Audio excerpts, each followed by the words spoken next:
Welcome back to today's aviation recap. Etihad Airways is expanding its network alongside Malaysia Airlines. And lastly, there's focus on the Boeing 737 MAX as a major international airline looks to grow its fleet further. Why not begin with Malaysia Airlines? After making a pretty monumental announcement that it would reduce flights until the end of 2024, Malaysia Airlines isn't stopping necessarily its plans for 2025 as it gears up for the flying schedule that will be in place from that point forward. The airline has announced that a major international destination will return on March the 22nd, when Malaysia Airlines will commence non-stop flights between Kuala Lumpur and Paris in France, or should I say recommence, because the reality is Paris Charles de Gaulle used to be a destination for the Kuala Lumpur based company, but has been missing for around or over a decade, and re-adding this to the network is a massive landmark statement. The flight will operate 4 times per week, with the airline slated to utilise the Airbus A350 between the two very popular cities, a 14-hour journey, with the flight number designated as MH21MH20. While it must be said that great emphasis will be placed on service from Kuala Lumpur to Paris, the airline knows that there's much more to it than just between these two destinations, betting on customers utilising Kuala Lumpur as a critical stopover point for those who, say, travel originates in markets such as Australia, or maybe it is Paris and they're trying to head back to the Oceania region. As a result, Malaysia Airlines will aim to provide its passengers with another option to get to Europe and back, with partner airlines facilitating demand that may be present to other European destinations that Malaysia Airlines does not serve directly. But really stripping it back to the bare bones, it will be a very important flight between Kuala Lumpur and Paris.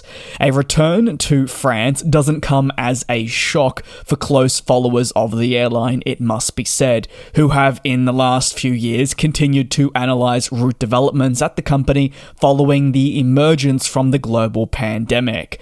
European destinations have been a huge focus for the airline, and further expansion has seemingly been continuously studied but not necessarily acted upon. But now, just in time for the northern summer of 2025, well, we're going to see that 4 times weekly flight offered to Paris, with it really deployed to coincide with the arrival of the summer season, where we will see high levels of demand for your Euro summer, if you will. Taking a little bit of a step back from route expansion, but still focusing on the idea of growth, WestJet is continuing its targets by announcing the acquisition of 3 additional 737 MAX. The addition of these MAX jets will be thanks to SMBC Aviation Capital. Now, this is a key leasing provider across the industry, which has 3 units joining the fleet. WestJet has specifically selected the 737-8, acting as the middle ground variant and one of the more popular choices on the market currently. This also aligns with the WestJet operation, as they are already very familiar with the 737-8.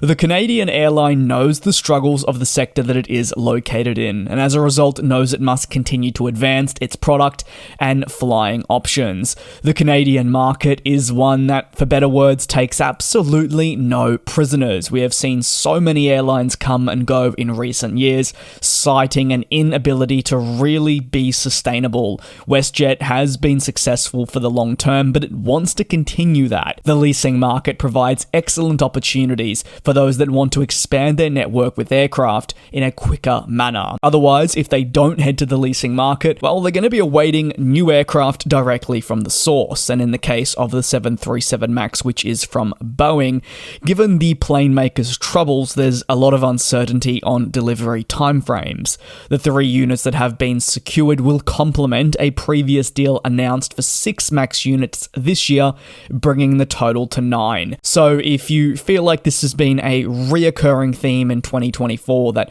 WestJet has been growing its fleet with the addition of, say, leasing agreements moments you wouldn't be wrong, and there's definitely a sense of deja vu as they're continuing to head back basically wherever possible for more units on the more short-term arrival. The 9 aircraft will be essential for future growth as they plan to begin serving new markets and also upgauging services to existing, all the while easing pressure on the fleet that is currently operational. Interestingly, the airline actually directly cites the delays from factory aircraft, those purchased from Boeing that is, as a key reason why it's had to go through with the leasing agreements. This one of the many ways airlines have been mitigating capacity loss through supply chain issues from the source. By adding jets on a lease, not only will they be able to arrive much sooner, but they will give WestJet the knowledge that they will be able to progress with their continued growth efforts.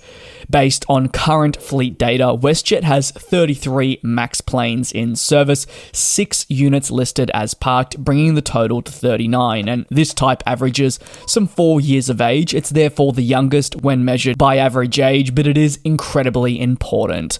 On to the final story, and Etihad Airways is slated to grow its network in 2025 by adding 2 new routes to support and boost tourism in Abu Dhabi. The airline has announced that from June the 2nd of 2025, it'll commence 4 weekly flights to Warsaw and Prague, with direct flights arriving in time for, you guessed it, the summer 2025 schedule. The service further aligns with Etihad Airways' overarching commitment to increasing service to key European markets with its aircraft. The planned aircraft to be used is the Boeing 787 Dreamliner to both of these locations, this next-gen plane really proving to be hugely reliable for long-haul flying and a type that passengers do love. EY155, EY156 has been the designated flight number for flights between Abu Dhabi and Prague, with an early morning arrival set for the capital of Czechia.